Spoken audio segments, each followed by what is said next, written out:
तो कुल मिला के 10 लाख लोग रस्ते पर मानसिक बीमारी के कारण भटक रहे हैं। पुढल्या काही वर्षामध्ये 2030 मध्ये मोठ्या प्रमाणावर मानसिक आजार वाढणार आहे हो असं WHO सांगणं आहे, अभ्यासही आहे. मी काय सांगू इच्छिता समाजाला या बाबतीत की काय करायला पाहिजे? मला वाटते नक्की मनोरुग्ण वाढणार, जास्त होणार.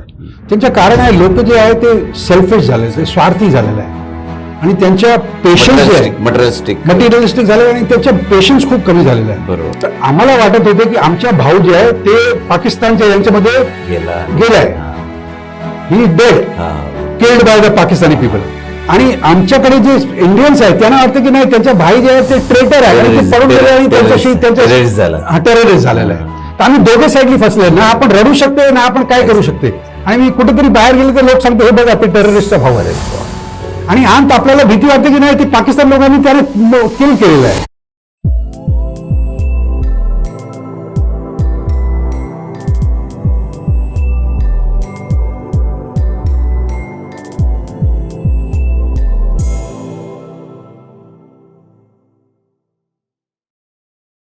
नमस्कार.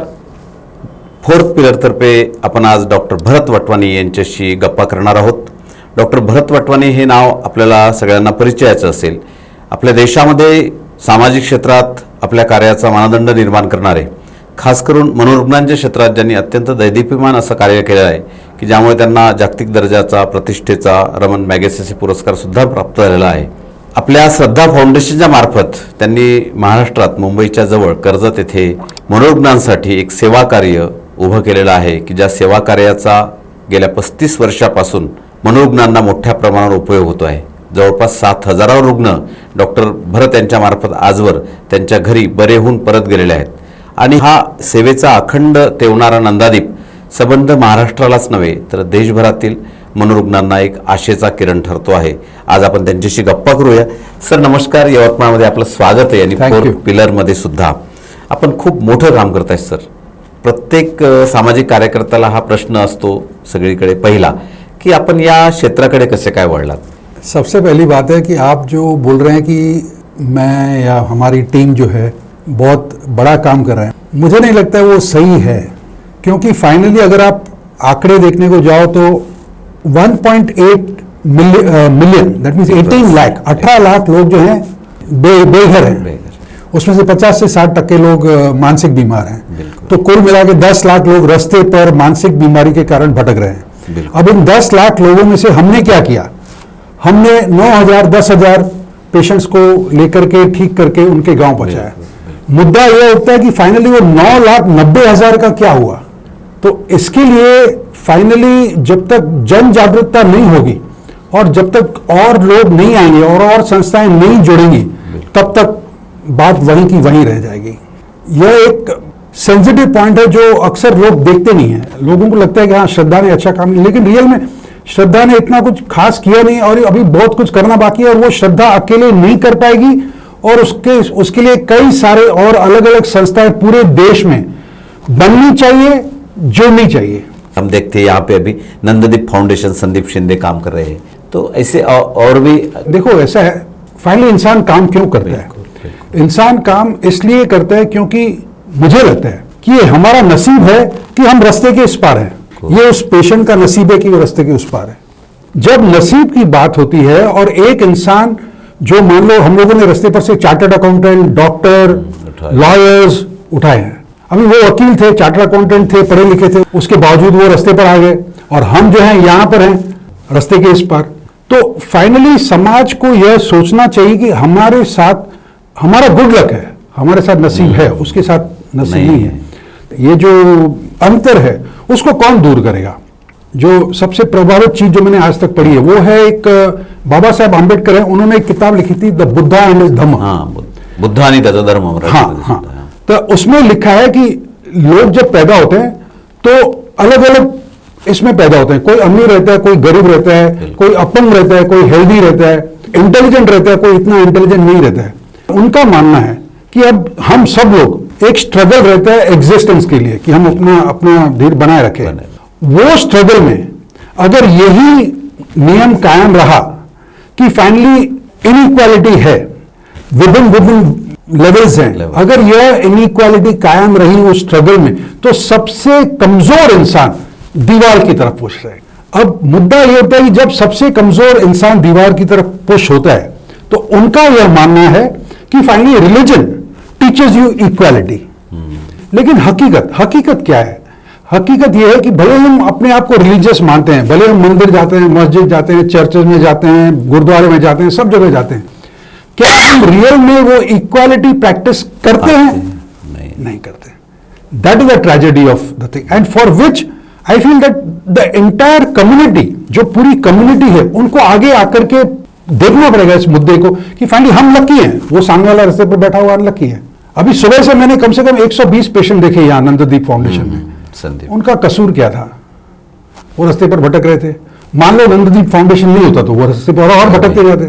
तो लेकिन एक नंददीप कितना कर पाएगा, एक श्रद्धा कितना कर पाएगी?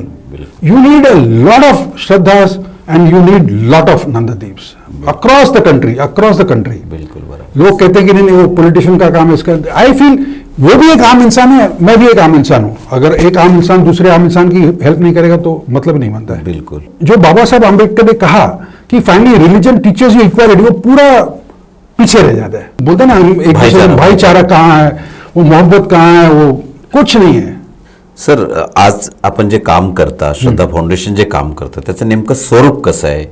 आम्ही जे आहे ते फक्त रस्त्यावर जे मनोरुग्ण आहे, जे बेघर आहे, ज्यांच्या काही आपल्याला पत्ता माहिती नाही, ज्यांचे काही नातेवाईकचे आपल्याला ओळखा नाही, काय नाही, आपण अगोदर सगळे लोकांना विचारतो हे तुमच्या लोकॅलिटीचे आहे का, कोणी त्यांचे आहे का? जर आपल्याला कळले की नाही त्यांच्या कोणी नाही तर आम्ही आमच्या संस्थेत घेते आणि त्यांचे ट्रीटमेंट उपचार. मी सायकॅट्रिस्ट आहे, माझी मिसेस सायकॅट्रिस्ट आहे, आमच्याकडे अजून एक सायकॅट्रिस्ट, 2 सायकॅट्रिस्ट अजून. ओके. तर we are 4 psychiatrist combined who give correct treatment, appropriate treatment, आणि हळूहळू करून ते पेशंट बरं होते.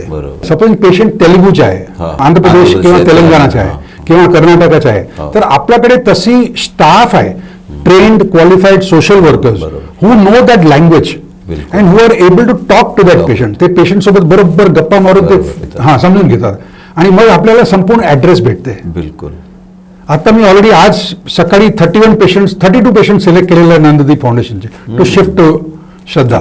अरे वा. That is finally all those patients will improve more because they are being handheld by social workers who know the language. बिलकुल. ते खूप आणि लँग्वेजमुळे कसं बॅरियर राहत नाही. हो, बॅरियर राहत नाही. Yes, that is the key to that is the USP of the whole Shraddha programme. एक वेळा बॅरियर राहत नाही. आता पेशंट महाराष्ट्राचे आहे, त्यांना महाराष्ट्रीयन सोशल वर्कर भेटले, फट करून ओपन आउट होते. बिलकुल. मग हळूहळू करून इम्प्रुव्हमेंट झाली, ज्याच्यामध्ये अंदाजे 2 महिने लागते. Then we plan the trip for sending. तुम्ही जाता तेव्हाही तुम्हाला जर पेशंट भेटला तर तुम्ही तुमच्यामध्ये ते किती आतून आहे हे सगळं प्रेक्षकांना त्यांना कळते. त्यांचं कारण आहे, मला असं वाटतं अरे बघा हे किती नशीब त्यांचं खोटं आहे रे. बरोबर. असं नाही की त्यांनी 50 पाप केले आणि त्यांच्यानंतर रस्त्यावर आले आणि आपण 50 पुण्य केले आणि त्यांच्यानंतर आपण या कुर्सीवर बसलेलं आहे. नशीब आहे. It is a simple matter of luck. बरोबर. That's all. डॉक्टर स्मिता जोडीदार ज्या आहेत आपल्या, त्याही आपल्या कामामध्ये पूर्ण वाटा उचलतात. काय सर म्हणजे कसं वाटतं तुम्हाला हे सगळं? आता आम्ही काम करते त्यांच्या पाठीमागे किती खर्च होते, किती आपले मेहनत होते, किती आपल्याला टाइम जाते. बरोबर. सगळे त्याला लिमिटेशन, त्यांचं लिमिटेशन काय नाही. माझ्या तर from my side there is no limitation, for her from her side there is no limitation. म्हणजे तुम्ही दोघेही एका पद्धतीने विचार करता, लाईन ऑफ थिंकिंग जे आहे. येस. आणि त्यामुळे तुमच्या यशस्वी कौटुंबिक जीवनाचं रहस्य ते आहे. येस. आपली मुलं काय करतात? I have got 4 children. My one daughter is biological. The remaining 3 are adopted. Eldest daughter, she is IIT faculty in Gandhinagar. Ahmedabad. Yeah, she finished her PhD in maths and she is faculty in Gandhinagar. Okay. My son is doing travel and tourism. He did his MA in travel and tourism and he's got a travel agency in Delhi. जे दत्तक पुत्र आहेत. हा, दत्तक पुत्र आहे. हो. आणि माझी दत्तक मुलगी आहे, त्यांचं लग्न झालेलं आहे, ती आता कॅलिफोर्नियाला आहे. जावई आहे तुम्हाला? हा, जावई is working in black rock. अरे वा. So it is this and my youngest son is becoming a psychiatrist. अरे वा. म्हणजे तुमच्या क्षेत्रात आलाय. हो, फायनली एक माझ्या क्षेत्रात आले. हो. पुढल्या काही वर्षामध्ये 2030 मध्ये मोठ्या प्रमाणावर मानसिक आजार वाढणार आहेत. हो. असं WHOचं सांगणं आहे, अभ्यासही आहे. तुम्ही काय सांगू इच्छिता समाजाला या बाबतीत की काय करायला पाहिजे? मला वाटते नक्की मनोरुग्ण वाढणार. त्यांचं कारण आहे लोक जे आहे ते सेल्फिश झाले, ते स्वार्थी झालेलं आहे आणि त्यांच्या पेशन्स मटेरियलिस्टिक झाले आणि त्याच्या पेशन्स खूप कमी झालेला आहे. बरोबर. हे आणि त्याच्यामध्ये डिप्रेशन येणार, एन्झायटी येणार. पालकांना काय सांगू इच्छिता मग तुम्ही? The family has to teach them the values of patience. Okay. They have to teach them the values of patience. They have to say that look, this will take time. India did not get its independence in one day. Unfortunately for the parents also, I feel, मला असं वाटतं की parents जे आहेत ते घाई करते आणि त्यांना असं वाटतं की नाही, आम्ही जेवढे दुःख फेस भोग केले ते मुलांना नाही व्हायला पाहिजे. तर they give everything to the child. तसं नाही व्हायला पाहिजे. You are tough because you went through pain. बिलकुल. Your child is not tough because he is not going through pain. तर मुलांना जर सहज सगळ्या गोष्टी मिळाल्या तर त्याची किंमत राहत पण आजच्या तारखेमध्ये सगळे सहज मिळते त्यांना, असं मी बघितलेलं आहे. बरोबर आहे. त्याच्यामुळे स्ट्रेस वाढणार, कारण तुम्ही इन्स्टंटली त्यांनी विचारले तर तुम्ही दिले. असं नाही व्हायला पाहिजे. I am definite your parents also must not have given you. Only then you become tough. बिलकुल. आपल्या आयुष्यात खूप चांगले प्रसंग असतील, खूप वाईटही आनंददायी प्रसंग, कटू प्रसंग सुद्धा असतील. म्हणजे तुम्हाला दहीसरमध्ये तुम्ही पहिल्यांदा जेव्हा ते उघडायला घेतलं तेव्हाचे लोकांनी दिलेला त्रास वगैरे सगळं मी ऐकून आहे, वाचून आहे. ते त्रास दिले ते जाऊ दे, आपण काम करते कारण आपल्याला आनंद भेटते. बिलकुल. आता एक मी तुम्हाला प्रसंग एक मी इन्सिडेंट सांगते. खूप अगोदरची गोष्ट आहे. तर त्यावेळी एक पेशंट आपण घेतले. त्यावेळी लगभग माझी संस्था रजिस्टर्ड पण नव्हती. 1990ची गोष्ट आहे. आणि त्यावेळी काय मोबाईल काय नव्हतं. ते पेशंट बरं झाला तर त्यांनी ऍड्रेस दिले. ऍड्रेस होती काश्मीरमध्ये पूंछ. बापरे. तर मी टपाल पाठवले. मग मी वाट बघत होते, काय झालं नाही. 2 आठवड्यानंतर माझ्या वॉर्डबॉय आला आणि त्यांनी सांगितले, बघा बाहेर आहे ना एक आर्मी ऑफिसर आले, फुल युनिफॉर्म मध्ये आलेला आहे. हा, मी घाबरले. मी सांगितलं मी तर कोणाला मी काय केलेच नाही, काय मर्डर नाही, काय नाही. कशामुळे आलेलं आहे? 500 स्क्वेअर फूटच्या नर्सिंग होम होता. तिथे मी आणत होते. आता पळून जाऊ शकत नाही. तर मी सांगितलं फायली बोलवते ना. ते आले आणत आणि ते येऊन मला सल्यूट केले. तर मी सल्यूट केले. तर मी विचारले कशामुळे सल्यूट केले? बोला सर आता काय झालं, तुम्ही जे पत्र पाठवले ते माझ्या भाऊ आहे आणि ते तुमच्याकडे आहे. आणि सिच्युएशन अशा आहे की आम्ही मुस्लिम आहे, आम्ही पूंछमध्ये राहते. तर आम्हाला वाटत होते की आमच्या भाऊ जे आहे ते पाकिस्तानच्या यांच्यामध्ये गेलाय. He dead, killed by the Pakistani people. आणि आमच्याकडे जे इंडियन्स आहेत त्यांना वाटतं की नाही त्यांच्या भाई जे आहेत ते ट्रेटर आहे आणि ते पळून गेले आणि त्यांच्याशी टेररिस्ट झालेला आहे. तर आम्ही दोघे साईडली फसले ना. आपण रडू शकतो ना, आपण काय करू शकते. आणि मी कुठेतरी बाहेर गेले तर लोक सांगतो हे बघा ते टेररिस्टचा भाऊ आहे. आणि अंत आपल्याला भीती वाटते की नाही ते पाकिस्तान लोकांनी त्याने किल केलेलं आहे मिलिटरीमध्ये.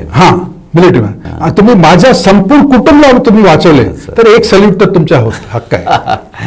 अरे so it is such a touching moment. Army person coming and saluting you know that is. आणि आमची वय त्यावेळी एकदम लहान होती. काय आपल्याला एकदम लहान. खरोखर ते NGO रजिस्टर्ड पण नव्हते. बरोबर. खूप बरं वाटलं सर आपल्याला भेटून. आपण यवतमाळसाठी आज पूर्ण दिवस देत आहात आणि सगळं काम समजून घेतात. यवतमाळच्या मातीमध्ये काही गोष्टी अशा आहेत की ज्या आपल्या कामापासून प्रेरणा घेऊन पुढे आणखी चांगलं काम उभं होईल. मी तुम्हाला इथे 4th पिलरला आल्याबद्दल पुन्हा एकदा आपले आभार मानतो आणि धन्यवाद देतो. नमस्कार.